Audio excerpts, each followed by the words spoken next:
JPSC मुख्य परीक्षा फल के परिणाम में हुई कथित तौर पर त्रुटि को लेकर छात्र नेता देवेंद्र नाथ महतो आज राजभवन पहुंचे और उन्होंने आज राज्यपाल से मुलाकात की। हमारे साथ बात करने के लिए खुद देवेंद्र जी हैं। देवेंद्र जी, क्या बातें हुई राज्यपाल से?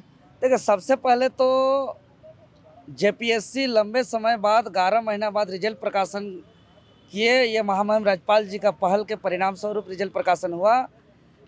इस सकारात्मक पहल के लिए संपूर्ण झारखंड वासियों की ओर से महामहिम राज्यपाल जी को हम आभार धन्यवाद व्यक्त किए। और साथ ही साथ रिजल्ट प्रकाशन में जो त्रुटि है, अनियमितताएं हैं, जो नियम का उल्लंघन है, उसका दस्तावेज के साथ, प्रूफ के साथ हमने प्रस्तुत कर दिया है। हमने बताया है कि नियम के तहत रिजल्ट प्रकाशन के साथ कट ऑफ मार्क्स जारी करने का है, कोटिवार रिजल्ट जारी करने का है आरक्षण के साथ, तो ये नहीं किया है। तो हमने मांग रखा है कि तत्काल अतिशीघ्र अनिवार्य रूप से आयोग कट ऑफ मार्क्स जारी करे, साथ ही साथ अतिशीघ्र कोटिवार रिजल्ट का प्रकाशन करे, साथ ही साथ जो भी छात्र इच्छुक हैं उनको अतिशीघ्र उत्तर पुस्तिका उनको दिखाया जाए और उसका अवलोकन कराया जाए, और साथ ही साथ जो भी मुख्य परीक्षा में शामिल होने वाले सभी छात्रों का मार्कशीट को आधिकारिक वेबसाइट पर अपलोड किया जाए। ये तमाम मांग को हमने रखा है। यानी कि मुख्यतः दो चीज़ें जो हैं, एक तो आरक्षण कोटी को लेकर आप रिजल्ट की मांग कर रहे हैं और दूसरी चीज़ जो है कि जो रिजल्ट है उसको प्रकाशन किया जाए। हमने कोटिवार रिजल्ट तो प्रकाशन हो गया है। कोटिवार जी, हाँ, विभिन्न श्रेणियों का कोटिवार रिजल्ट, चूंकि ये प्रावधान में है, ये गजट झारखंड सरकार के गजट संख्या 762 के पेज नंबर 5 का 19 का क्लोज 3 में स्पष्ट रूप से कहा गया है कि रिजर्वेशन के साथ इनको कोटिवार रिजल्ट देना है, इनको कटअप भी जारी करना है। साथ ही साथ आपका विज्ञापन का पेज नंबर 8 का 3 क्लोज 3 में भी ये उल्लेख है कि इनको सेम चीज़ करना। कार्मिक विभाग का भी यही निर्देश है। संविधान का अनुच्छेद 15 और 16 में भी प्रावधान है ST SC OBC का आरक्षण का। तो इस सबका उल्लंघन करते हुए इन्होंने सबको छुपाते हुए रिजल्ट को प्रकाशन किया। तो हम यही कहेंगे कि यह कॉन्स्टिट्यूशनल बॉडी है, संवैधानिक संस्था है, तो इसमें ट्रांसपेरेंसी मस्ट होना चाहिए। यहाँ कटअप नहीं है, कोटिवार रिजल्ट का प्रकाशन नहीं है। इससे प्रतीत होता है, प्रबल आशंका है कि इसमें आंसर शीट पर छेड़छाड़ किया गया है। आज हम मार्केट में भी देख रहे हैं, चूँकि हम लंबे समय से छात्र का लड़ाई लड़ रहे हैं, 2400 जिलों में हमारा छात्र कॉन्टेक्ट में है।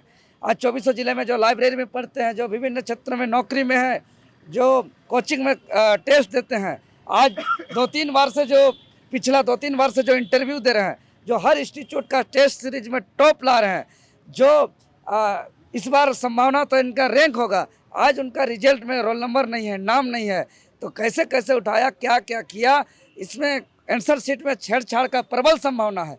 इसीलिए जो भी छात्र इच्छुक हैं उनको उनका आंसर शीट दिखाया जाए अति शीघ्र।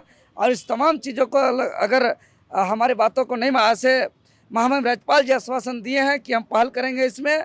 अगर आयोग किसी प्रकार का अगर हम लोग का मांग को नहीं सुनती है तो हम लोग आंदोलन की राह पर भी जाएंगे और कोर्ट की राह पर भी जाएंगे। देवेंद्र जी, एक अगर आप छात्र के नज़रिए से देखें तो छात्र जो है जेपीएससी के लिए पहले उन्होंने चेयरमैन के लिए लड़ाई लड़ी, फिर उसके बाद रिजल्ट प्रकाशन की लड़ाई, और अब इस बार जो लड़ाई की आप शुरुआत या बात कर रहे हैं वो लड़ाई है कि रिजल्ट में फिर से कोटिवार। ये लड़ाई तो लंबी चलेगी महोदय, बहुत लंबी चलेगी। अभी तो शुरुआत है। अभी तो मान के चलिए कि अभी जैसे आंसर शीट दिखाया जाएगा तो आपको दिखेगा कि आंसर शीटें में इन लोग गड़बड़ कर दिया है। अभी जब कट ऑफ जारी होगा तो आपको दिखेगा कि कट ऑफ मार्क्स से ज़्यादा नंबर लाने वाले का कई रोल नंबर फेल है, और कई रोल नंबर ऐसा भी है जो कट ऑफ से कम नंबर लाने वाले इंटरव्यू दे रहे हैं। तो ये लड़ाई तो चलेगा, चूँकि ये संवैधानिक बॉडी है, संवैधानिक संस्था है।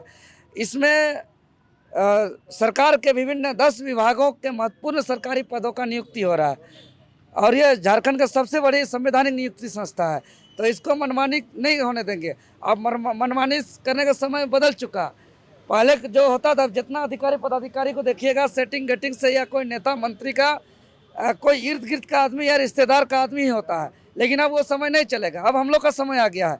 अब डिजिटल ज़माना आ गया, अब आंदोलन का ज़माना आ गया, अब उलगुलान का ज़माना आ गया, अब लड़ाई संघर्ष का ज़माना आ गया। तो अब हम लोग लड़ेंगे।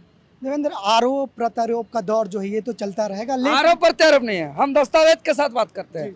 हम हवाई आरोप नहीं लगाते हैं। लेकिन ये जो छात्र अगर छात्रों की मांग को पूरी ना की जाती है या आपकी मांग की पूरी ना की जाती है तो आपका अगला तो कदम क्या हमने होगा? तो कहा कि एक तरफ आंदोलन उलगुलान करेंगे, दूसरी तरफ कोर्ट में भी अपना लड़ाई लड़ेंगे। तो राज्यपाल साहब ने कितने दिनों का आश्वासन या ऐसा कुछ दिया है? ना अभी तत्काल करेंगे। दूसरी चीज़ जो आप इंटरमीडिएट की स्कूल्स को लेकर रांची यूनिवर्सिटीज़ की बात कर रहे थे, उसको लेके कुछ संभावना मिला?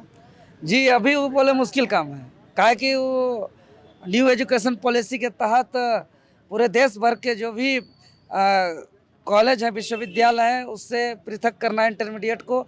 तो हमने तर्क दिया कि झारखंड प्रदेश के रांची विश्वविद्यालय छोड़ करके सभी विश्वविद्यालय में अभी इंटर की पढ़ाई जारी है। रांची विश्वविद्यालय के एफिलिएटेड कॉलेज में भी इंटर की पढ़ाई जारी है। तो उन्होंने कहा कि ठीक है, इस पर हम थोड़ा सा मनन चिंतन करके बताते हैं बोले।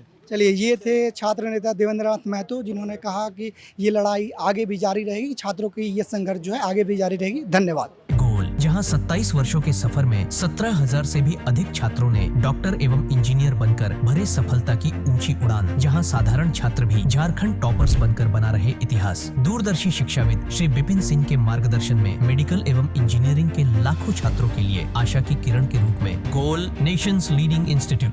बायोम सिर्फ मेडिकल प्रिपरेशन का संस्थान। बायोम से लगातार दूसरी बार नीट यूजी में 700 मार्क्स पार। 10th पास स्टूडेंट्स के लिए फाउंडेशन कोर्स, 11th पास स्टूडेंट्स के लिए फ्रेशर कोर्स और 12th पास स्टूडेंट्स के लिए टारगेट कोर्स 17 अप्रैल से शुरू हो रहे हैं। कॉल 7360066190 और visit Biome, circular road near women's college and Hinoo, Ranchi. thefollowup.in. Like, share, and subscribe. www.thefollowup.in